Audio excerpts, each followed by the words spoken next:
wonder what's hot in the baking world right now? It's not even that complicated. You get store-bought croissants, cut them open, shove in some store-bought cookie dough, and that's it. Hi everyone, I'm Gemma Stafford, professional chef, cookbook author, and creator of Bigger Bolder Baking. Welcome to Need to Know, your go-to podcast for everything baking entertainment. From the latest trends, this is the viral scrambled pancake trend. What? To the tips and tricks you crave. We discovered that if you take apple peels, toss them in a little cinnamon and sugar, and bake them for about an hour in the oven, you get a really lovely treat. Plus exclusive interviews with baking pros. Hey, it's Liz from the Sugar Geek Show. Thanks for having me, Gemma. We've even got the Bold Baking Hotline to answer all of your baking queries and questions. Is a Dutch oven really necessary for baking bread, and what difference does it make? Yes, I think we probably would agree on that, do we, Oni? Yeah, good.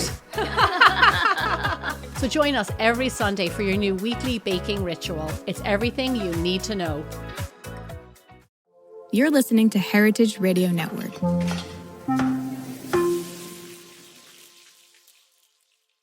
HRN is food radio supported by you. Learn more at heritageradionetwork.org. Today's program is brought to you by Korin, a supplier of Japanese chef knives and restaurant supplies. For more information, visit korin.com.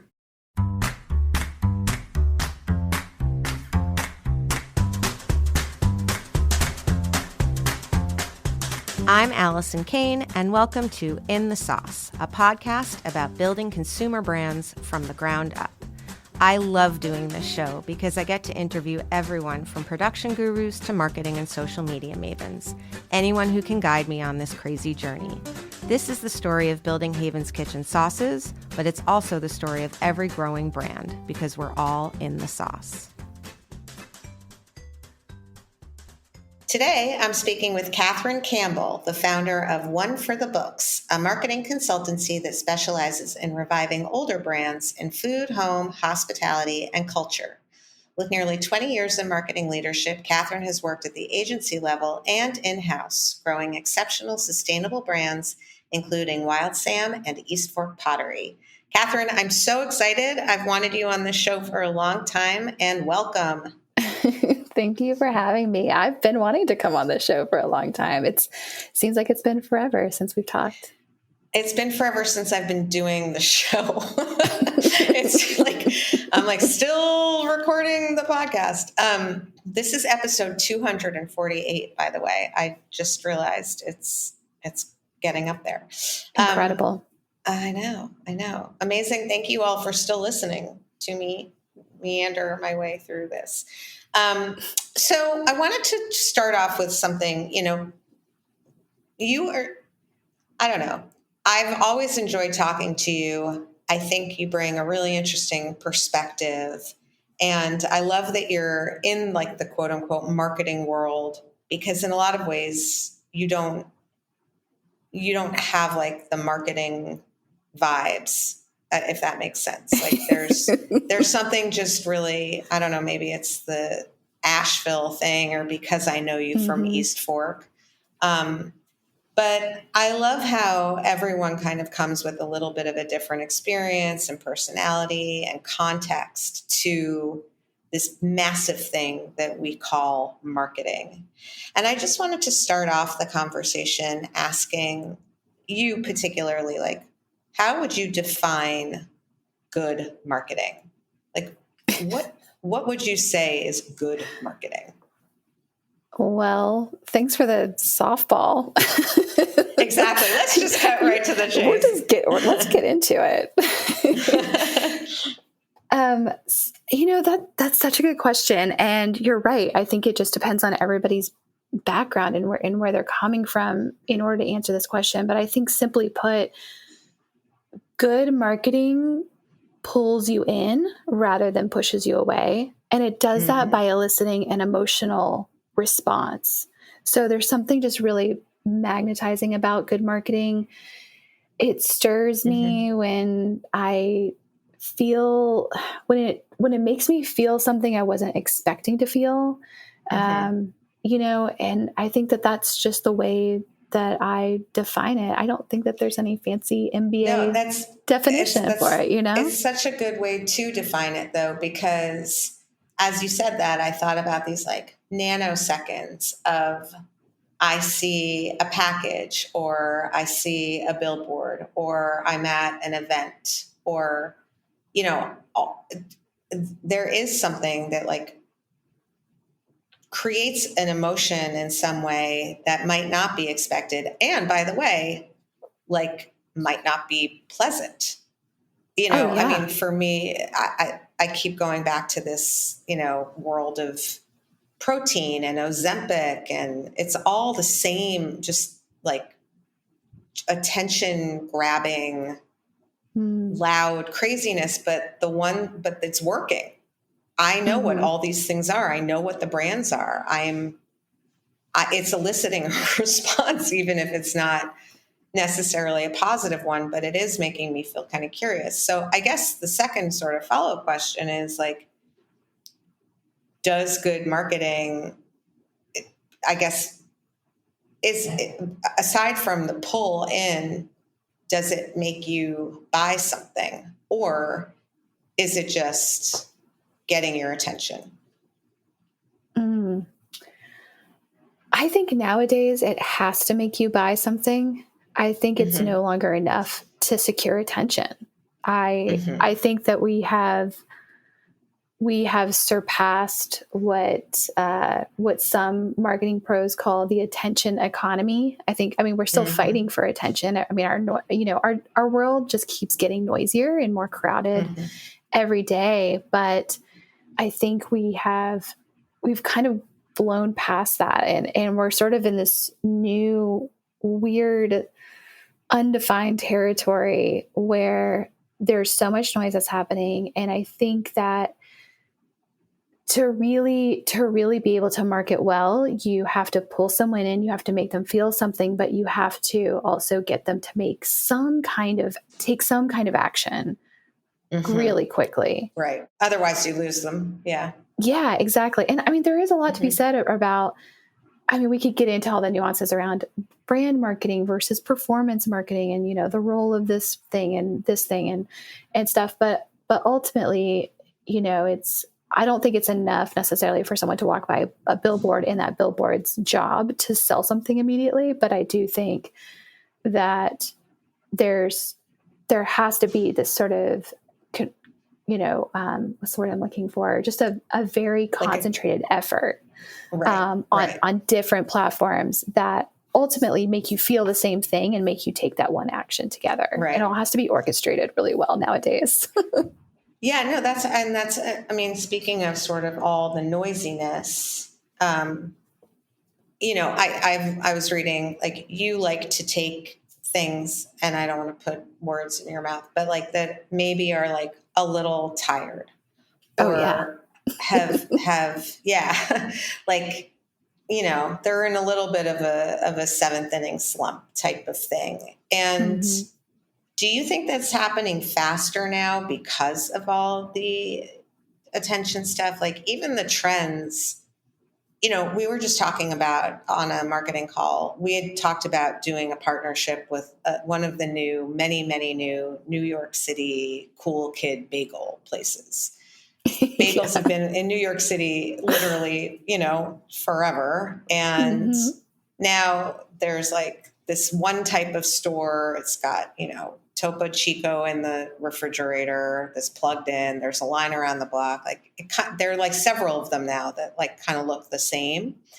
Yeah. And when the trend was first starting, we were like, oh, it'd be cool to like do a sandwich or like do something with one of their cream cheeses or something with our product. And now it just feels like, well, that's over.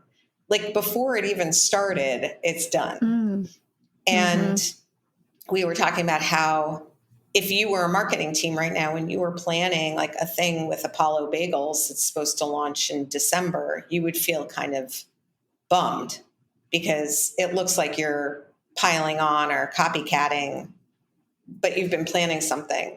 So the idea that things are just kind of over before they start, or even social trends, obviously, like that Demure thing was like dead in the water, the third person that did it. Right. Does that make things get tired faster than they used to? Like what used to be a 10-year slump is now a 3-year slump, or Do you think it's just like the natural evolution of a brand? That's a really good question. I've been in this business for 20 years, and I have, as I was working with brands, both in a B2B context, and then also when I was in an agency and I did over 100 campaigns in that agency. And I started to spot these patterns with these brands. And it was always around years 5, 7, 10. It's like a marriage. 15 and 20. It is. It's like a marriage. It's suddenly they would just plateau. Like they would just plateau for at least a year, possibly 2. They would start to freak out. They would backslide a little bit. And I see this happening a little faster now since the pandemic, because there are 2 reasons why. One is you had a lot of brand startup in the pandemic because they were able to get, some major VC infusions of cash. So they were able to do a ton of advertising out of the gate to grow, to do new customer acquisition really quickly. And then they also, and then there were also brands that were sort of kind of getting a slow start that had started between 2015 and 2020. And then all of a sudden everyone's home and they've got money to spend. And so these brands for the first time experienced this huge surge. And so then they hire for growth, and then they, there was this major growth explosion. However, for the brands that started in 2020, they're coming up now, in 2025, they're going to hit that 5-year mark. Right. And already though, we are seeing some brands they're not able to maintain that luster for as long. Usually I tell people, I'm like, it's almost like a book launch or like a product launch. You've got a solid 6 to 9 months where you can be a big splashy thing. And then you've got it going on for like another 2-3 years. But oftentimes the brands I would see that would be considered sort of shiny and new for 5 years are now people are kind of moving on to the next thing after like 2 years. Yeah, no, I see it. It's so funny. I don't know why this feels like a good analogy, but I'm going to throw it out. My son played he's a kicker now. He's switched from soccer to football. And this past weekend, he kicked his first game. And they were supposed to be, my son's team was supposed to be sort of the favorite in the game, but it was unusually hot outside. And I only say that because the other team came out and I was like, oh no. Of course, being completely self-centered about it, I'm like, if he loses this game, he will never want me to come back to another game because he'll think I'm like a bad luck charm. So I was like, please win. And also like, please don't think it's me, which is ridiculous, but I'm just being honest. So anyway, the other team comes out and they're like, we're going to kill him. Like, they came out like guns of frickin' blazing. They were like stealing the ball and tackling, and you could hear the smashing. And then like right at the end of the first quarter, you literally felt like they all melted. Like, and then my son's team went on to win literally 38-0. So it was not a close game. But afterward, I'm like, gosh, I guess they were all like fired up at the beginning. And he's like, Mom, it's about conditioning. And I was like, ooh, conditioning. Ooh. Like they condition, this team can handle 4 quarters in 80-degree weather when it's supposed to be 65. And it kind of reminds me of what you're saying. Like if you come out of the gate that strong and you get such a false sense of security, but you haven't done the conditioning work, all of that foundational, just boring, grueling, burpee, running, whatever, squats, I don't know what the hell they do, kind of stuff, you might burn out.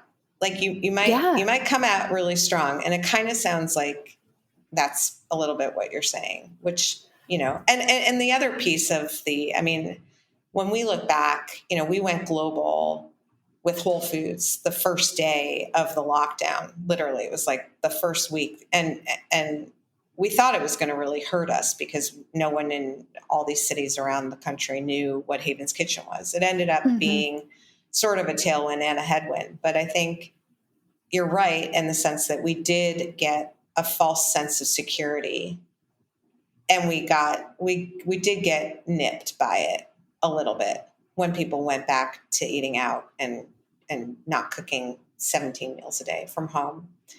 And so then we had to go back and really say, like, what is this product? How do you use it? Who is it for? How does it make them feel? Like, all of those things had to be redone when you didn't have like people just like trying new things because they were so bored of their own tuna, that they didn't know what to do with themselves. Yeah. Yeah. That's a good point.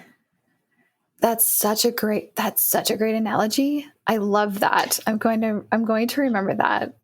Yeah. I've been like watching now high school sports, and I keep going into these like sports analogies, and I'm like, something about the field goal. Like, I have no idea what I'm talking about, but it sounded apt at the moment. All right. We're going to take a little break. And when we come back, I want to talk about like how you know when things feel tired, how you diagnose that, and what you do about it. So we'll be right back. Today's program is brought to you by Korin, a supplier of Japanese chef knives and restaurant supplies. Korin is proud of their Japanese culture and traditions, but they want you to know that their products are not just for Japanese restaurants. Their knives and tableware bring out the best qualities of food from every culture and fit into every restaurant, from French to Pan-Asian to American. And that is why they're located in New York City, where people from every country in the world come to eat. Korin's Tribeca showroom is home to the most extensive collection of Japanese chef knives in the world, including Japan. Stop by to view their exquisitely designed tableware and the rarest natural sharpening stones. They have a whole range of knife services, from repair and rust removal to reshaping and realigning. Korin is dedicated to this ideal, bringing the highest quality Japanese design to your table so you can experience the unparalleled quality of Japanese craftsmanship in your home or restaurant. For more information, visit Korin.com. I'm back with Catherine Campbell talking about marketing. And specifically, before the break, we were talking a little bit about your sweet spot, which is kind of coming in and helping brands when maybe they've lost a little bit of luster. I think it's really interesting that there is a specific thing happening post-COVID, which you said before the break about, maybe growing ahead of their skis before they were really ready to, in a natural setting. And so you kind of, come in at those years, 5, 7, 10, 20, et cetera, when things are just, if the litmus for you is that things pull you in, maybe they're not pulling you in quite as much. Things are feeling a little tired. It's probably not even something you can totally point your finger to. But I guess for the brands out there, when is the right time to call you? Like, how do you know when your brand is tired or getting tired or a little sleepy? just needs a little, just like a nap. little bit, like not quite as, not quite as strong. Well, so that's something that right now, I work with brands most of my brands that I work with are over 10 years old. I'm working with some brands. I'm working with a 100-year-old jewelry brand right now. I'm working with with a 20-year-old culture brand. I'm working with a 75-year-old organization. And then I have some product brands that I'm working with that have hit around that have surpassed that 10-year mark. And they all experience the same symptoms. And this often, and again, this will happen at different points in your business. So it's a good thing to look out for. Yeah, for sure. Which are, the telltale signs of having plateaued a little bit, of course, are going to be in your sales. But before that, before you start losing money month over month, you might see it in your social media engagement rates. You might see it in your email click-through rates and in your email open rates. Those are great telltale signs. I also see it in repeat purchases. So, and also like deeply knowing your brand. If you're a brand that doesn't release a lot of products through the year or doesn't release, doesn't have a lot of releases, then understanding what that customer, you have to deeply understand what that customer life cycle is. And, we were just talking about this. A lot of marketing, a lot of the conditioning in marketing is not sexy. Right. And it's stuff that you absolutely have to do, which is you absolutely have to continue to study your customer life cycle and see how far and how long and how can you pace out your marketing to your customer once you've acquired them?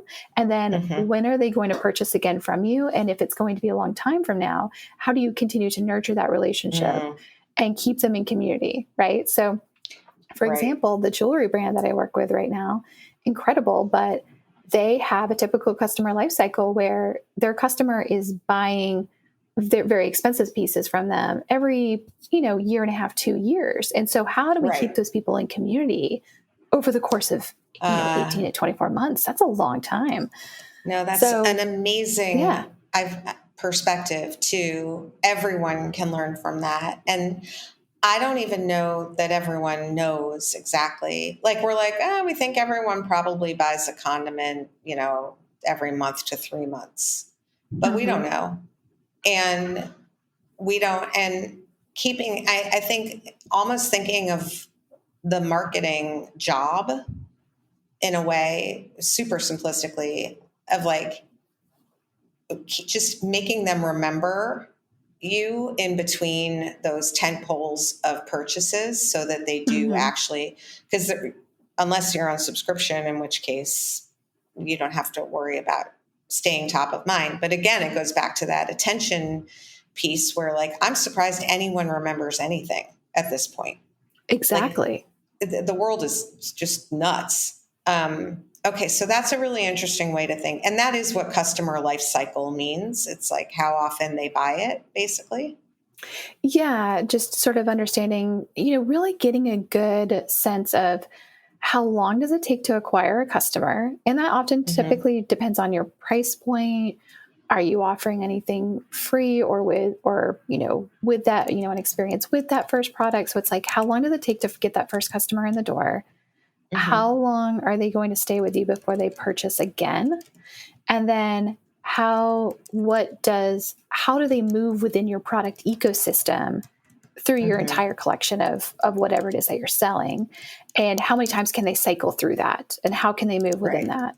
And so deeply understanding that, and even just, whiteboarding it out, I think is really important and fun. And so many founders in so many smaller businesses just don't take the time to do that, to just pause for a minute and just say, hey, we really need to study this, and just take a day and look at all the ways in which realistically, and I think it's so important to be so realistic about this, about how long it actually takes for someone to say yes to buying from us.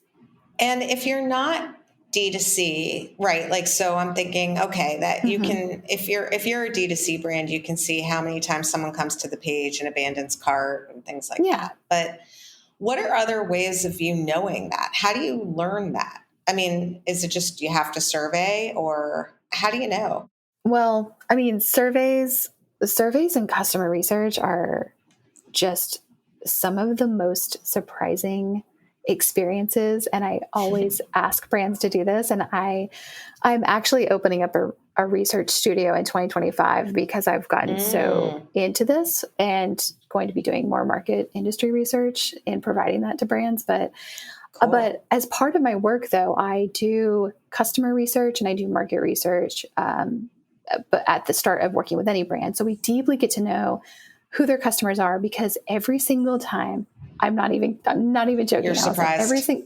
Every single time people make assumption about who their customers are and what, it's like, you can see what they're buying, sure, but you make an assumption of who they are and why they buy. And then when you get into the nitty gritty of why and where and when and where else they shop and what are their values, there's always at least one piece of shocking data in there that is unearthed. I love that. We talk a lot incredible. about, I had Ben, the founder of Lentilful, on a couple of episodes ago, and people really liked that episode. And he was talking about, I don't remember the exact name. He's like, I thought our mailing list was going to be like a bunch of Madisons, but it was a bunch of Brendas or like something like that. You know, it was like, and then from there, he was able to do a lot, you know, but again, we don't have so much of that. Although I guess we're getting more now with the Aioli. Okay, so that's part of the diagnostic. Do brands usually know when they're tired? They do. Sometimes they typically feel it, but they don't know what to do about it. So they say, okay, my marketing feels tired. It doesn't feel like it's landing. We haven't been making the same sales that we need to make for, you know, the past 6 months at least. That's typically when people spot their patterns, is it takes about that time, because then you kind of move through any seasonal slumps. And so you actually start to see a pattern if you are, you know, seeing some churn out in subscriptions, unsubscribes, non-opens, or lack of sales, right? And so it's typically within that period, which I know can be very crunchy and very scary for a smaller business, sometimes for a larger business if you have some more runway. So sometimes you can diagnose it fairly late and then be able to turn it around. And so but they often just feel it. They're like, you know, it just doesn't, we're not reaching new customers. And often too, like you'll also see this in your first-time customer, your first-time customers, like number of first-time customers, and also your first-time customer AOV, your average order value. And one of those two things might be down. And it's really important to track both of those to ensure that if you do have a smaller set of products or set of experiences that you're selling, so a limited ecosystem in which they can move, then you need to be focusing really hard on new customer acquisition and understanding how to bring those people in. So often they'll be like, we're just not bringing in new customers, but we don't really know why or how or exactly where, like what channels aren't working. We don't know where to prioritize. And the thing that they always say is they're like, we don't know where and when to spend our money. Like, what do we spend our marketing budget on to ensure that we're not going to lose any more money? Because at that point, that's when you really start paying attention to where the budget's going. Yeah. And I mean, I'm thinking about, so there's this brand of, it's like body oils and perfumes. It's Santa Maria Novella.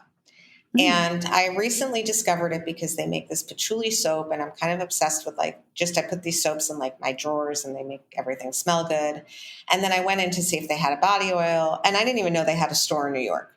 I'm not kidding. And I walk in and I'm like, hey, I like these soaps and just wondering whatever. And she was like, oh, well, we don't make that, but we do have this body oil, which is like the best smelling thing I've ever smelled in my life. And also like a tonic made by nuns. And basically I was like, how long have you guys been around? And she was like, 1463 or something. And I was like, what? And it was something along the lines of like 1463. I'm like, no, like anyway, it's a brand. It's like, nuns or monks in this like village in Italy. They've been making these products literally since the Middle Ages. And as I walked home, I was thinking, I'm a New Yorker. This store has been there, I mean, at least, a decade. I've never known anything about it. It's a beautiful brand. It's definitely tired, but the products are great. It's made it 6 centuries. Like, what fun would it be to be the kind of person who could turn this around? And then I was thinking, I am definitely not that kind of person because I would have no idea how to do it, but what a fun project it would be. And there are tons of brands like that. I mean, forget about those of us who are like, did I peak too soon at year 3 and now I'm in year 5 and I don't know what's going on, but just all of those brands. And so once they do their diagnostic, my guess is you would go in and be like, yep, no one is opening your emails if they're sending them. You have no social. And, people aren't shopping as much. And so then what? Well, and then also another couple of other ways to diagnose if your brand is feeling outdated is whether or not other brands and other people want to play with you, which is, those inbound press requests, those inbound brand partnership requests, and, inbound creator and influencer requests. I mean, those are not, I don't feel like those are things that those should never be directly addressed to or tied into your ego per se, but they are just like one of those extra levels of measurement to say, okay, are we kind of old hat? Nobody wants to write about us anymore. Right. Or like what, true. Have we just not even, did we even tell our story enough to give it a chance? And so I even look at that too, did you just get kind of a splash and then stop putting yourself out there because you thought it would come to you? Or have you just not been telling your story enough in enough places? I do have a little bit of a bugaboo. I've never liked the cool kid thing, even when I was like in middle school. And I do think that sometimes brands think that they're a little too hot to trot. And that usually ends up biting them. Oh, like, yeah. There are those brands that are like, no, we don't we only do partnerships with blah, blah, blah. And like our calendar is filled until like May 2028. And you're like, okay, like I just wanted to do like a thing on an email. Like, okay. Oh, yes. I know those brands well. Yes. So I want to give you a chance to finish the diagnostic before I start asking about the solutions. But do you feel like that's like 5 or 6 ways to tell. So yeah, I think that's a pretty good checklist of diagnosing and saying, if you check a few of those boxes, it might be good to kind of step back and look at the bigger picture and again, think about, okay, maybe we really need to take a deeper look at our customer life cycle and our marketing and do things need to be refreshed? Like what were our overarching campaigns this year? Did we even have any more overarching campaigns this year? So it's always about, did we lose focus? Have we been marketing reactively versus proactively? So asking those few questions, I think then kind of get you to that answer of, oh yeah, we need to change it up a bit. So. Yeah, no, that makes a lot of sense. Okay. So now that you've done the diagnostic, and the team is looking at you like, okay, what do we do now? Where do we spend our money? Where do you start? Well, so I think it really depends on a couple of factors, right? Which are, one, how much do you know about your market and your current customers, the size of your market, and who is in that market and how are they behaving right now? So I always start with, like I said, current customer research and then also target market research. And then also so I like to survey current customers. And then I also like to use a tool like, like Sentiment is a great survey tool where they can put together a very specific market survey for you. So they'll interview people who are essentially like a lookalike audience for your target audience. And they can, and they can provide you with a lot of information around, you can ask a lot of behavioral questions and stuff because they also provide demographics to you for free, like in addition to all of the specific survey questions that you want to ask. Cool. So I think it's really great to get some non-biased answers from, not those customers that have been your customer from day one, like Mary Langford or whatever, who bought your sauces and like wants to give you the correct answer. Like there's no brown nosers in this survey. It's people who are just like, hey, I love supporting indie shops, but I also shop at Amazon every week, and I shop at, I'm going to go to, I'm going to use Wayfair to purchase my furniture, even though I support the woodworker down the street. It's like good to know these things. And so I think investing first. So I always tell people, like, if you can carve out some of your budget, typically this is going to come from your paid ads budget. Like that's where people are really bloating it out right now. And I think there's some wastes of money that are happening there, but I would definitely do that. And then once you have a good picture of that, you can ask in there, what are the sites that you visit? How do you spend your days? Like, what are your behaviors? And then you then redirect some of your paid ad budget to get in front of those, on those channels. Right. Makes sense. I think podcasting is severely underrated right now. I think OTT is, digital streaming vast. I think it's still underpriced right now. And I think OTT. Or digital streaming, so self-serve ads on like Hulu and Spotify and things like that. Yes. Mm-hmm. Yeah. So that would be, I think that's something. And I also think direct mail is coming back. Like the J. Crew really catalog. Let's talk about how, for those of us that are like old J. Crew people, and the Demi Moore wearing her own J. Crew from like the 90s is like amazing. That was amazing. That was perfection. I literally, I don't even know like anything about this stuff, but I'm like, good on whoever is running that marketing team. Well done. J. Crew has gone through if anybody wants a masterclass in marketing, look at J. Crew's, since their leadership change a couple of years ago, look at the way that they have completely overhauled their marketing to speak to nostalgia and tap back into their target market. They got me. I went on there. I was like, let me just find. But the problem was you couldn't buy the stuff that Demi was wearing because it was all vintage. Right. They should just reissue. I don't know why brands don't do that. Okay. I know. Can we talk about East Fork for a second, and you can move me off of it? But when you were there, I think we felt like, whoever, I don't know, Taylor or J-Lo or I don't know, someone like was like, yeah, I'll do a song with you. When we did a partnership, we were like, oh my gosh, like they like us. That's so amazing. Like it felt like being like given a knighthood in some way, or like to your point earlier, like this nod of approval that like, we'll play with you.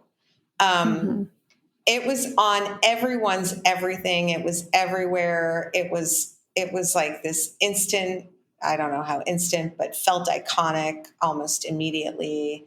Maybe it was sort of a little bit a heyday of home and table and buying yourself nice things that make you feel comfortable. I don't know, but it had like big, big chops. And I don't necessarily want to say that since you left, it has not as big chops, but from my outside perspective, that's how it feels. So I hope that's okay for me to say. But is it I know that it's a team. I know that there's always people behind a brand. I guess, what do you think was the fire and the magic, and why do you think, if I'm reading it correctly, the fire and the magic maybe damped a little bit? Well, first off, thank you so much for that. It's really they're flattering. Not listening to the podcast, so it's fine. They're not. It's fine. It's fine. Just between us. Just exactly. I'm cozying up to you right now on the screen. So no one send this out to the people there. Just keep it all on your phones. Okay. Don't tell anyone. So, right. I feel so lucky to have worked with East Fork when I did, which I think was truly the golden age of that brand. And I hope that they experience another golden age down the road. But I think that there were a couple of things that were the secrets in the magic to the brand in that time. And it was, one, we had, and we still have, an incredible creative team. So, right. But when I got there, we grew that team from a team of 2 people to a team of 12, and then it shrunk back down.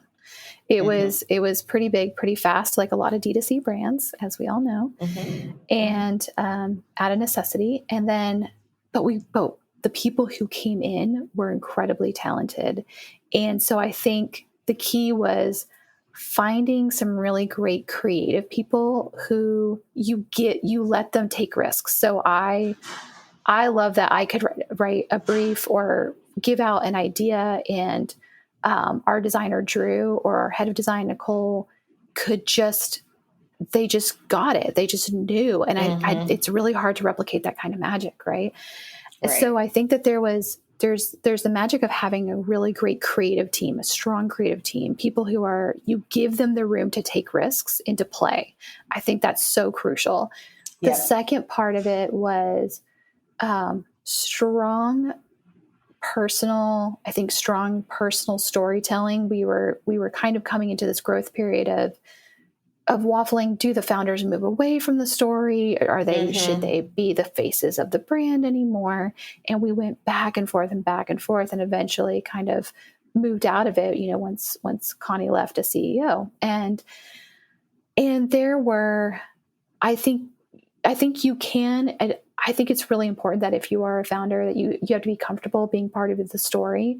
Right. But the brand you need to have a really strong editorial person on your team as well. Like somebody who can spin a story out of anything. And because the problem with product brands, like most of them, and like what differentiated East Fork from other product brands, from other dishware brands, was that we weren't talking about the process in the features. We weren't talking about this happens and then this happens and then this happens to make this plate.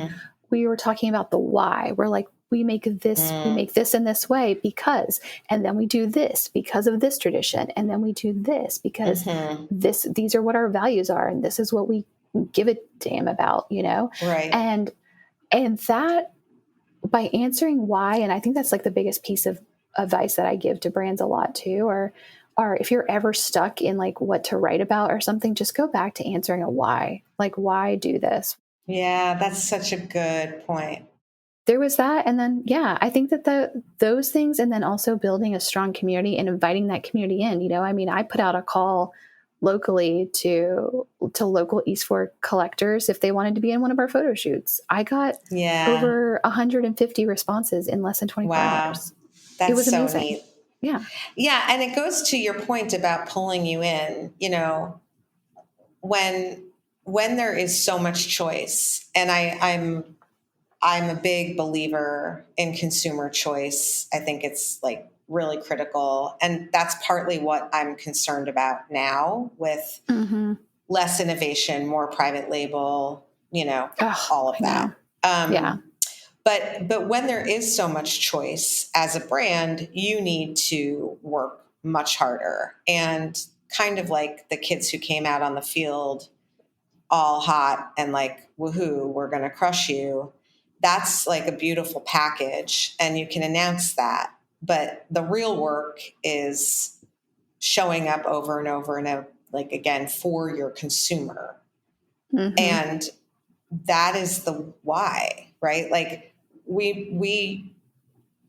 people will buy something once. They always will. And it's kind of like, they'll go to the new candy store around the corner from me that was on TikTok, and they'll take their selfie in front of there, but they're probably not going back unless there's a why, from that place, because their attention is too pulled in too many different directions. I love that. And I love it as a prompt of, if you're ever like, you'll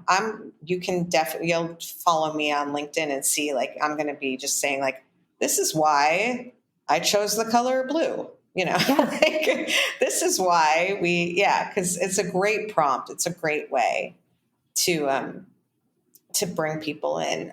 I want to move on to, where do you think people are over investing their marketing dollars right now? And I think you said under investing maybe in podcasts, in the Hulus of the world. But I'm kind of curious, if you think we're spending our money correctly.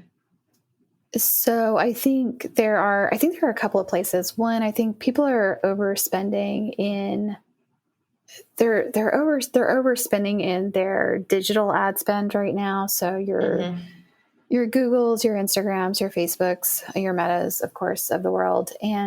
But I think what they're doing is they're not leveraging that budget as well as they can be. Right. So I think that there are some really great tools and things like, I think people can be doing fewer campaigns, but with more ad sets underneath them, and doing some more creative variations, which also helps to like optimize your budget and save you some money. I think people are not going after like YouTube advertising as much as they should. I think that I love YouTube. I'm so long on YouTube. I've been like, I know it's such a weird thing. I feel like they're like, you know, we had Carrie who helped us set up our YouTube channel on a couple of years ago. And she was like, it's like the big yellow couch in the living room that no one notices, but everyone always sits on.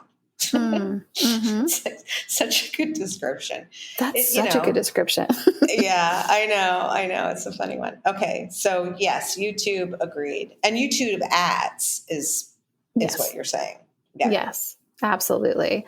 And again, though, this all goes back to creative. So I think people need to I think where people underinvest is in their creative. Now, granted, if you have a beautiful product or something, if you make a really good UGC program, then I think you can get some really great content that way, without needing to spend a ton on creative. But I think investing in creative is where people are underinvesting. I think people are underinvesting in research.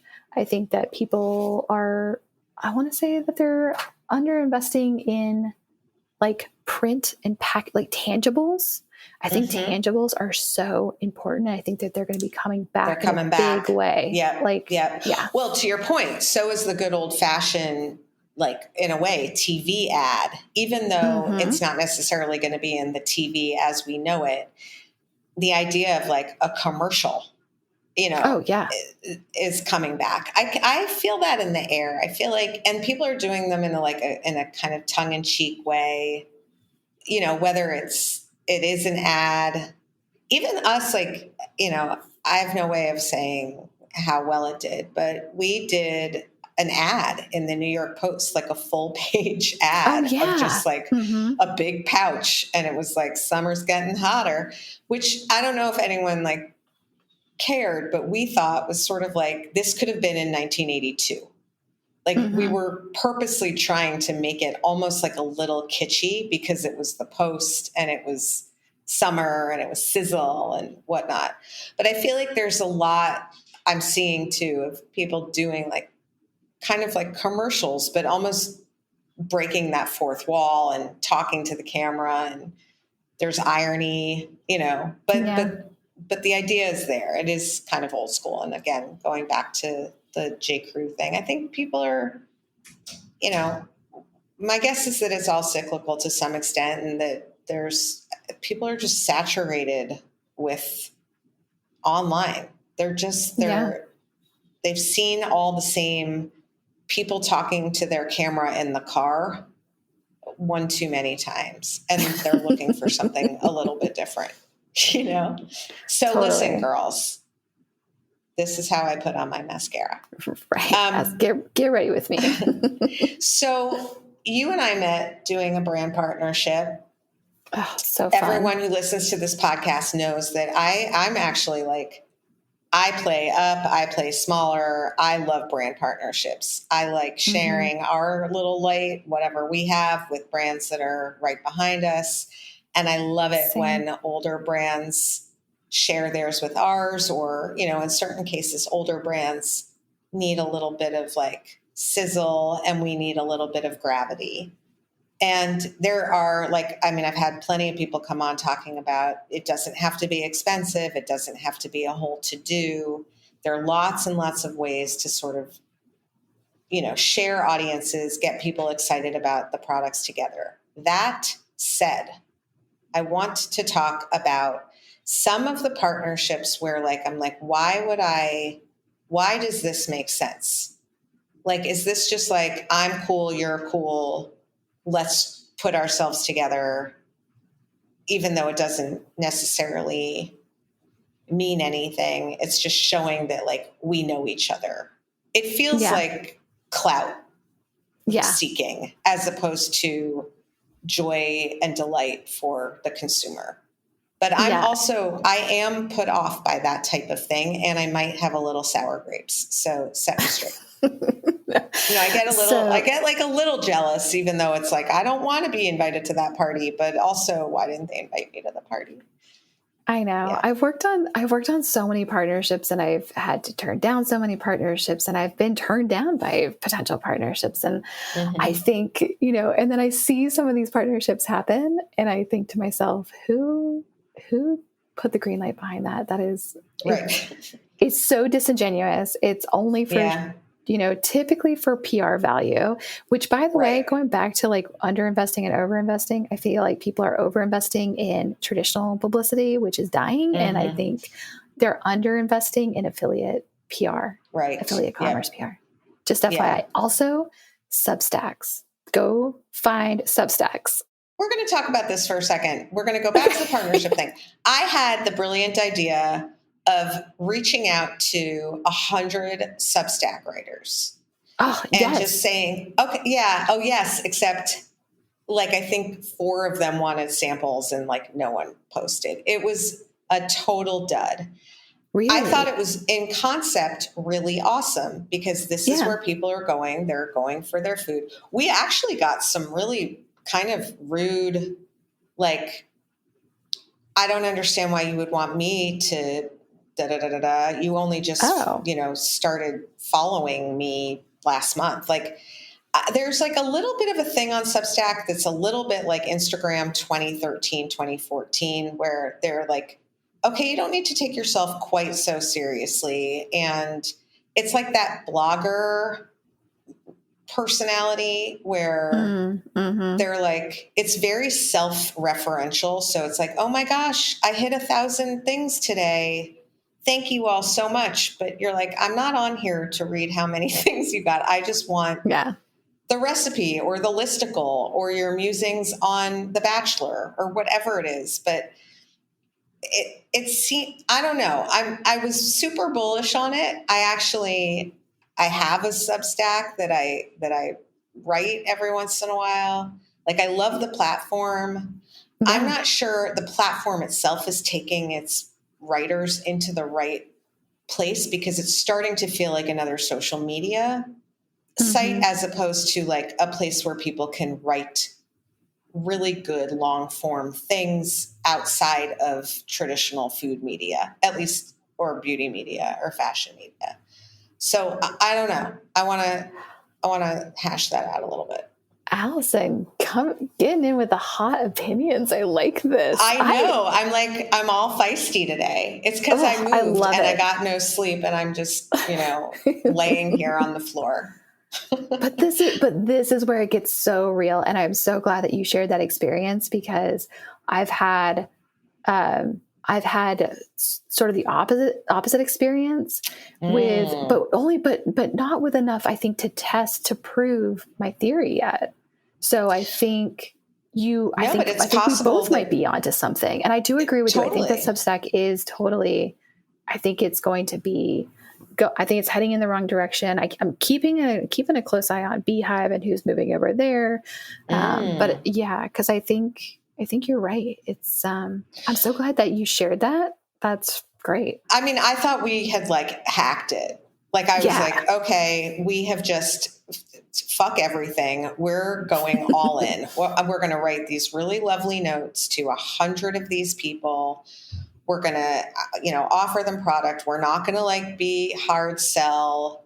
It's going to be, we love your writing. We blah, blah, blah, like really well thought out. Like the way that I would write to my buyers at retailers or, I've done my research. I know this. And the only one Substacker that we had a really nice thing with and we were able to sort of support her book launch, et cetera, was Caroline Chambers, but she had already loved our product. She wrote about us in her,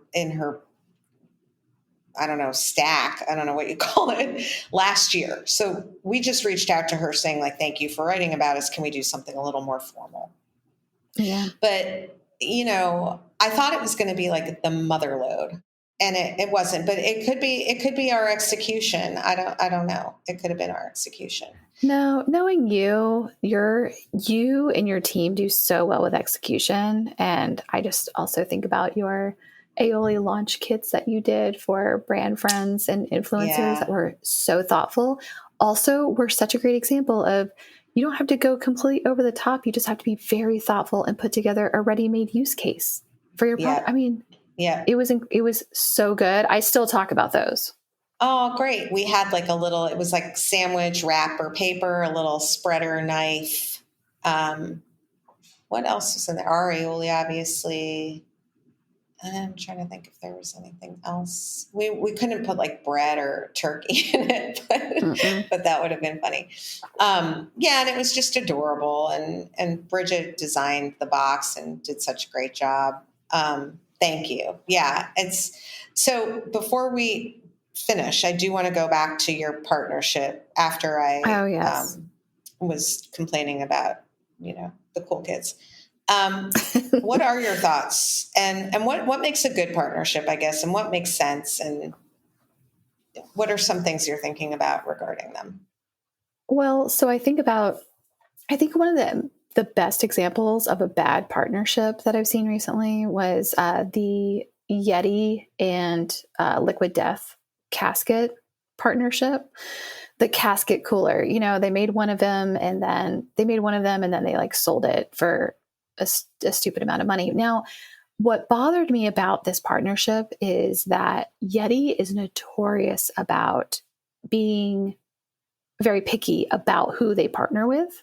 And so this was like such a weird stunt that also sort of told me that maybe both of them were sort of shrinking maybe a little bit in terms of new customer awareness and really needed to go over into massive audiences.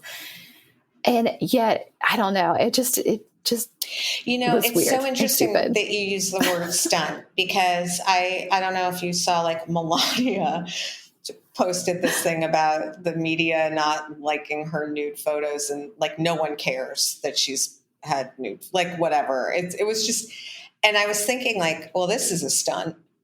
And I was like, if you're gonna do it, you gotta do it well. It's like a risky thing. The Kardashians, I would say 10 out of 10, not my people, but every stunt hits. Because they don't care if it's good or bad. They just want the eyeballs. And so it works. And there are some times where like you take a big swing and it hits. But if you're going to do something stunty, you really need to hit it right on, and it needs to work. Otherwise, what you're like, to your point, it looks like thirsty and sort of sad in a way. And the most important thing about any brand partnership is, what is the emotion? Again, it all goes back to emotion from the very beginning of our conversation. Yeah. What is the emotion that you want to evoke? If you want both brands to be associated with joy or fun or possibility, then that's what you want to do. You don't do it just for shock. Yep. Yeah. Okay. So we won't be doing, I was going to make something up, but it wouldn't be funny because it didn't come quick enough. Your Liquid Death aioli in a can. So I mean, seriously, I like Liquid Death. If you had a Venn diagram of like me and Liquid Death, there would be like no overlap in the Venn diagram. I couldn't be less of their target, and B, a fan. Like, I get whatever, water. It's genius. I'm so tired of some of that stuff. One day I will share all the things that exhaust me. Just being on. We'll do a part 2 on all the things that we are so tired of. If I have another couple of nights of moving and like sleeplessness, all you have to do is just like DM me and I'll be like, yeah, and like this brand, like, they can go suck it. Anyway, it will all be fine. It will all be okay. Catherine, I want to thank you so much for coming on the show. This was so, I always think about, what am I going to title the episode? I want it to be like rebuilding, just period. I think I might go with that. It would be the first in 248 episodes that it wasn't building something. So I kind of like that. But I hope it was fun for you, and I hope I get to talk to you more. This was such a treat. We have to do it. DM me later when you're really tired. We'll go on our rants about other about brands, but also what's possible. Yeah, exactly. And Liam, thank you as always for engineering today's episode. Obviously, you and Heritage Radio Network make this possible because I don't know how to operate anything. So I appreciate it all. And listeners, thank you as always for the comments and the DMs and all of that. And I will be back next week with another episode of In the Sauce. In the Sauce is powered by Simplecast. Thanks for listening to Heritage Radio Network, food radio supported by you. Keep in touch at heritageradionetwork.org/subscribe.